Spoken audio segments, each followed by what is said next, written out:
Welcome to this very special episode of In Edina. I'm your host, Lillian McDonald. Imagine growing up with a physical deformity and being teased in school. Now, imagine doing that same kind of growing up in one of the poorest parts of the world. This program is a story about Moses, a young boy from the slums of Nairobi, Kenya, and how his life was changed by the members of Rotary International District 5950.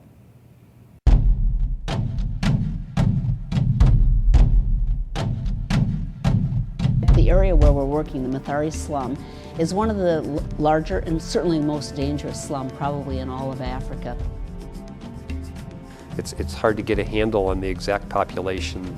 We have heard that the Mathare Valley houses somewhere between 500,000 and 700,000 people in an area just over a square mile. They live in tin shacks and cardboard and wood, and the floors are, dirt. Huge unemployment, no way to get a grasp on it. Estimates of over 50% unemployment. Many of the people that live in the Mathare Valley live on less than $2 a day of income. The people are just great. I mean, but they are disadvantaged. Some go to school. There's not enough school facilities. School is deemed to be free, but there are costs affiliated and very few can afford schools. People in the slums in the arid, semi-arid areas of Africa don't have water. They die. They have no sanitation. They have no water. They don't have the basic needs. For 20 years, the Rotary Clubs of District 5950, encompassing Western, Central, and Minneapolis, Minnesota, have been dedicated to providing safe water to people around the world. Our motto is service above self, and service above self means that we're looking for opportunities to make an impact that's greater than the lifespan that we'll have. In recent years, the Rotary has focused its efforts on East Africa, Tanzania, Uganda, Ethiopia, and the Mathare Valley in Nairobi, Kenya. Most of their both sanitary and storm sewers are open, are trenches that are filled with trash. Every time it rains in Nairobi, the Mathare Valley is washed out and cleaned. It was on a trip to the Mathare slums in 2007 that District Governor and Edina Rotarian Sandy Schley first encountered a young, cross-eyed boy who touched her heart.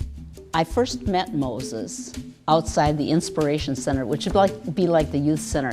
I saw all of the children running toward the youth center after school, and Moses was a ragged little boy, dirty, no shoes, raggy clothing. He had one eye that looked straight ahead and the other eye that was kind of off at the wall, and they were kind of running, and his nose was running. And he wanted my attention. At the time, Moses was 3 years old, and she had been told that, be careful in the slums, the children carry diseases, and Moses unfortunately looked like a disease. I'm ashamed to admit that I really didn't want to get too close to him because I really thought I'd get ill, because he looked like he was ill. And Sandy didn't pick him up. And she came back to the United States after that trip to Africa, and it haunted her. Sandy returned to the Mathare Valley on a Rotary mission a year later, and the memory of Moses traveled with her. I thought, I wonder where that boy is with the one eye that looks straight ahead and the other off to the side. I didn't know his name yet then. And all of a sudden, I see him running toward me, but this time he had shoes on and socks, little clean shorts, and a red checked shirt and a sweater. Sandy Sandy looked at him, recognized Moses. He's very recognizable because of his crossed eyes, and scooped him up and hugged him. And she was just nothing but tears. Upon returning home to Minnesota, Sandy shared the story of Moses with her 3,000 fellow District 5950 Rotarians. And in my speeches as district governor to various clubs, Moses became the face of our water projects because he'd benefited from them. He'd had the opportunity for safe water and sanitation. He'd had the opportunity to deal with issues of health and hunger, and he was now into the third phase, dealing with literacy and being able to have the opportunity to go to school. But there was one aspect of the Moses story that continued to draw the most attention: his crossed eyes. I happened to be doing a presentation to our Rotary Club here in Edina and included one of Moses's pictures. And of course, Sandy was sitting at a table. Dr. Charlie Bearer happened to be sitting at the table, and when Rotary was over, he approached Sandy and said, "You know, Sandy, if you can get Moses over here, I'll fix his eyes." And the tears came to my eyes, and he said, "I think that's a yes." Welcome back. You're watching a special edition of In Edina, the story of Moses. Joining us now, a woman who's very involved in bringing Moses to Edina, Sandy Schley, District Governor of Rotary's International District 5950. What an incredible story. Thank you. It was an incredible experience. What's it like to watch a piece like this? Oh, my eyes were misting again. And I've heard this story, I've seen this story many, many times, but it touches my heart every time I see it. Now, throughout this half hour, we're going to bring to our audiences the story of Moses, but let's tell them a little bit about Rotary and why Rotary got involved. What basically is Rotary? Rotary is the largest international service organization in the world. 1.2 million Rotarians in more than 200 countries and territories. Our motto is service above self. And so in all that we do, whether they're local community projects or world community projects like the Moses Miracle, we're focused on serving others. Why Moses Miracle? How did this Edina Rotary group get involved in this? Well, it was actually kind of happenstance, though Rotarians tell me it was meant to be. Moses was wandering by himself in the Mathari Valley slums the first time that I visited, and I saw him and asked to take his photo. But we see that in the story, but how did you get so many folks involved? I mean, they stepped up here. Well, I had the opportunity to tell the story a lot of times, and that is that the district governor is asked to visit all of the 67 clubs in the district. And so I told the story of how I joined Rotary. I became a Rotarian by understanding service above self, but Rotary came into my heart when I met Moses. And Moses now comes to Edina. Let's see what happens when he gets here. On Thursday, March 25th, 2010, Sandy Schley, armed with a teddy bear and a bouquet of balloons, awaits the arrival of 5-year-old Moses. Either one. Delta Flight 259 from Amsterdam is due at any moment. Oh, a little boy is coming for an eye surgery. Oh, yeah, good. Yeah. That's the short story. In the weeks leading up to his arrival, a number of arrangements were made by Schley and her fellow Rotarians. Moses' uncle in Nairobi, who himself spent 10 years of his life in Edina, Minnesota, served as the intermediary between the Rotary Club and the boy's family. An employee of Delta Airlines secured his travel. With legal help from Rotarians in Minnesota and Kenya, Tim Murphy, District 5950's International Services Chair, was named the boy's temporary legal guardian. Tim's wife, Cindy, now waits with Sandy to welcome the pair home. Well, you can run and hug Tim, and I'll run and hug Moses, huh? Since Moses was born in the slums, there was no official record of his birth. This made it difficult for him to obtain a passport that would allow him to travel. Sandy had expected Moses to arrive a day earlier, but he and Tim were held up in Nairobi due to problems with the boys' paperwork. I think it'll be real soon. It's getting exciting now. After a 24-hour legal delay, 2 6-hour flights, and hours of layovers, oh, look who's here. Moses makes his first appearance in Minnesota.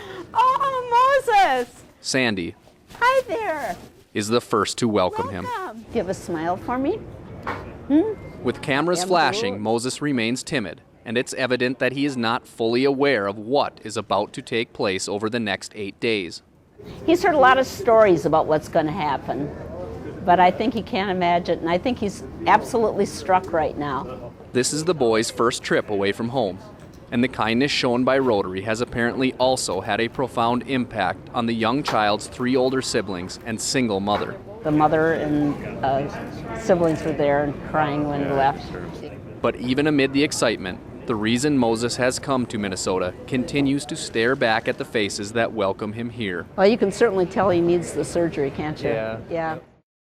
Welcome back. Joining us now is one of Moses's American moms, Cindy Murphy. Thanks for joining us on In Edina. Thank you for having me. Thanks for taking care of Moses. What It was was that my like? pleasure. Yeah. How did you get roped into this? Well, actually, I got roped into it by default. Tim brought him home, and I just immediately became engaged. And Tim is your husband. Tim is my husband, and with the long flight, Moses would not sleep on the flight at all, either connections.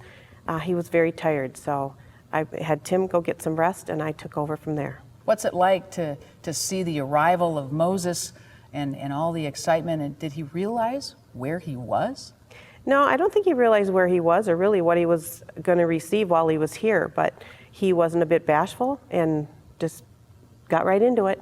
Wow. Now, Sandy, Tim is an active member of Rotary. Is that right? Tim is an active member of the Rotary Club of Edina, and he is the International Services Director for District 5950. Did you go to him and say, listen, I want this to happen? You know what? It's really interesting. I heard Tim tell my story at my own Rotary Club, and then Charlie Bearer walked up and said, "Would you like to get Moses' eyes fixed?" I mentioned it to Tim, and honestly, this is the way Rotarians work. It just happened. Wow. One after another. People stood up and volunteered. They contacted the people that we needed to have contacted.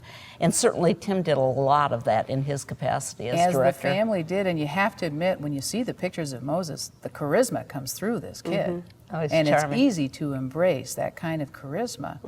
And he clearly embraces you. Well, it was pretty interesting that for being 5 years old and being taken away from his mother and his country, he adjusted amazingly well. He wasn't afraid of anybody or anything. And we can see that on his very first full day right here in Edina. It's the following day, and Dr. Jaffer Hassan, a pediatric ophthalmologist and colleague of Rotarian Charlie Bear, What's that up there? begins Moses's first eye exam. Look at that. What is that? After spending the night with Tim and Cindy Murphy, Moses appears ready for his first round of doctor's visits. He remains unfazed by the series of eye tests and equipment he is bombarded with, Good. See an elephant up there? cooperating as if he's done this 100 times before. Oh, he did great. Yeah, he did great. But as Dr. Hassan explains, the tests quickly confirm the need for surgery. His eyes are actually very crossed. I mean, it's fortunate that you guys were able to bring him. Usually when you have an eye that's not straight, the brain will kind of shut it down and not fully utilize it. However, that's not the case for Moses, as tests show that both eyes have been crossing. So basically when you cover one of his eyes, it kind of goes way in and up. So in his situation, at times he's focusing with his right eye, at times he's focusing with his left eye. So that's actually better. So he's worked them both. So he's working them both. So then that gives basically the outcome a better success rate, because then his brain's used to using each eye. Now we just want to try to use them together. Moses leaves the exam with surgery scheduled for Monday. By Friday afternoon, Moses has warmed to his surroundings. Your turn. Here we go. Ready? Here we go. Ready? At a gathering of Rotarians and their families at the Schley home, Moses proves he is no different than your average 5-year-old child, and quickly becomes the center of attention. Moses speaks Kikuyu, a form of Swahili, but he does understand some English, making communication less difficult.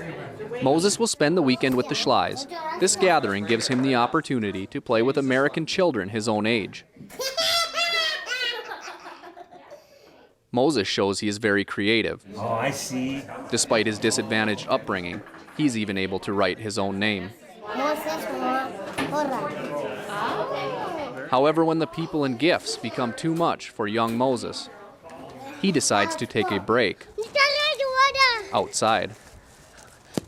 Soccer, or football as Moses knows it, is well known in East Africa. Moses tends to mimic his favorite players. It's right there, Moses. But even this little ball of energy knows he must save some for Monday's life-changing operation. Now, you must, when you see that, I see you're smiling and you're laughing because you said he was a ball of energy. We all can see that. Yep. How did you communicate to him? He doesn't speak English. You just had to go in his eyes and get his attention and talk to him. He doesn't speak English, but he really understood a lot. Except for when you told him to stop or no. He Well, all American didn't kids are understand like that, it anyway, seemed like, right? yeah. Nobody listens to no. Yeah. And your children must have played a role in this too, kind of integrating him a little bit in the short time he was here with They activities. did. Ryan, bless his heart, took him in the first evening in his room, and Moses woke up several times during the night. One time he needed the light on, another time he needed to know where the bathroom was, and Ryan got up with him each time and calmed him down and let him know he was okay. You've taken on a monumental project here. We're talking about a little boy, a major surgery in a foreign country. No family members of his own are here. I mean, I can't do that. I can't imagine. No family members. He came with Tim, and he went back with Tim, who was leading our group study exchange team. Okay. So that's why the window was so short for his visit. Start to finish, this is about 8 days That's right. of major work, major adjustment. And I think maybe a child could only adjust to something like that. I marvel at that. He adjusted very well. Wow. So he handled the eye exam just fine. He's up for board. You explained surgery to him the night before. There were things to do, right? Well, there was. He had to have some medications before each of his visits, which he didn't like that, except for the grape one. He thought the grape one tasted great, and he thought it was, in fact, he wanted to have the medicine even when he didn't have to have the medicine. But we prepared him just the way we would Anybody else. any child going off to sleep the night before surgery. And Dr. Hassan, bless his heart, obviously played a key role in this. Absolutely. And we're about to see the surgery, so we want to tell our viewers it may be a little graphic for some, but it made a big difference in a little boy. It's Monday, the big day for Moses, the day that Dr. Jaffer Hassan will attempt to fix his eyes. Fairview Southdale Hospital in Edina has donated the operating room, nurses, and anesthesiologists necessary for the procedure. Moses remains in good spirits as he is prepared for the OR. The hospital interpreter is also on hand, Nani means what? making sure Moses understands exactly what is about to take place. Within minutes, Moses is put under anesthesia and the surgery is underway. I'll weaken the inside pulling muscle of both eyes. So you kind of loosen that muscle and it kind of helps to relax the eyes. The operation is expected to last close to 2 hours. Because of the severity of Moses' crossed eyes, Dr. Hassan is forced to operate on 4 eye muscles instead of the 2 that are typical for this type of eye surgery. So we're kind of exposing the muscle that we're going to operate on. Kind of right there. All this connective tissue that you have to kind of cut away. And you get to that muscle. And we're going to cut it and reattach it. Dr. Hassan hopes the surgery will loosen the boy's eye muscles enough to stop them from being pulled in different directions, allowing his brain to relearn to use both eyes simultaneously. I mean, there's 6 eye muscles, so 12 muscles that have to be coordinated and controlled, so it's not an easy process. 45 minutes into surgery, under the bright lights of the operating table, Dr. Hassan begins stitching up the muscles in the left eye. Why don't you hold that for me? And begins work on the right. He is confident that once his work is complete, a young child's life will be changed for the better. From a visual standpoint, going to tremendously help him. Essentially, when you have his eyes as crossed as his are, he's probably just using one eye at a time. Doesn't have binocular vision, doesn't have depth perception. So that can greatly influence how you see. From a social and psychological perspective, it's going to help him tremendously. There's a big stigma, even in this country, but I think especially in other countries, against people that have eyes that aren't straight. Nearly 2 hours into surgery, Dr. Hassan begins making his final stitch. About 5 more minutes.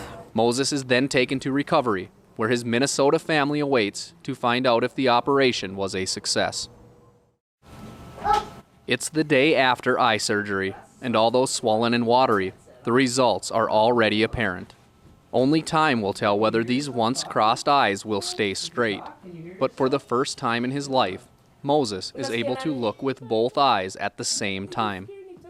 Today, Moses is in the office of pediatric dentist Dr. Angela Wandera. M, facial, that's usually... a Rotarian from Eden Prairie who has agreed to work on his teeth. I'm on K now. Moses is a very amusing, funny guy. I told him I'm going to call him a clown. Uliana Nani, hoppy you pussycat. Dr. Wandera is herself a native of Kenya. Having spent the first 28 years of her life in Nairobi, she has seen firsthand the poverty of the Mathari Valley. The disparity between individuals who are of some means or even wealthy is very, very wide if you compare with individuals who live where Moses lives. A quick examination shows that Moses has cavities on almost every single tooth. I'm actually surprised he's not in a lot of pain. Poor thing. Good job. Okay. After a thorough cleaning, Dr. Wandera recommends a follow-up visit to begin the process of fixing the boy's teeth. The oral cavity, the mouth, is actually the window to the rest of the body. And a lot of medical conditions are expressed in the oral cavity. Through connections in Nairobi, Good boy, thank you. she is also able to secure further follow-up dental care for Moses in Kenya. I would really love to see Moses next year, 2 years from now, 5 years from now, 10 years from now, and see what happens with him. Welcome back. You're watching a special edition of In Edina, The Miracle of Moses. And joining us are two very special women, very involved in Moses' recovery now post-surgery. I noticed a couple of tears while you were watching this segment. I mean, you can't help but cry, but why? It's just seeing the transformation that's going to make in this child was just overwhelming. From eye care and dental care. Yep, the whole thing. And the way he came from the way he's going to leave is just amazing. And that's a lot of what happened through Rotary is the different doctors that were like, oh, I've got this or that, or somebody else I can give this or that. What is key too is the follow-up care, because it needs to continue, right? Absolutely. He has the kind of condition that should correct his eyes. However, he also then was fitted with glasses, and the glasses actually are for farsightedness. And Dr. Hassan said that it is the type of sight issue that he may outgrow. So there's a time in his life that he will have maybe both straight eyes and perfect eyes. Oh, wouldn't that be nice? But you know what? I could see the difference after his surgery. What happened is, first of all, he was really afraid to open his eyes. But when he finally opened his eyes, he wanted to look into a mirror. And then he looked, his eyes were straight, and he laid back again and fell asleep. Wow. 2 hours later, when he awakened again, he saw a whole new house. He was noticing things like the lights. He was noticing details that he hadn't paid attention to in the past. You know, and what touches me about this story is the self-esteem change in that young little man is going to have an impact on his life.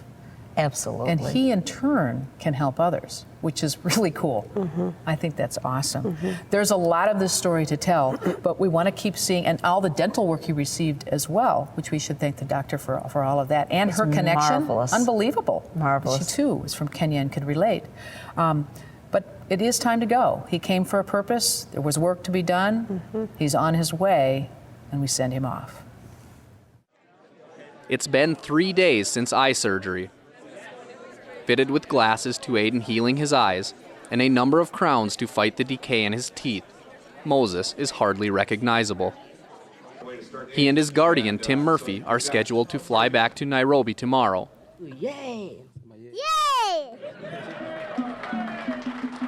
But today, Moses is the guest of honor of the Edina Rotary. Yay for Moses, yay for all of you Rotarians. Thank you from the bottom of my heart.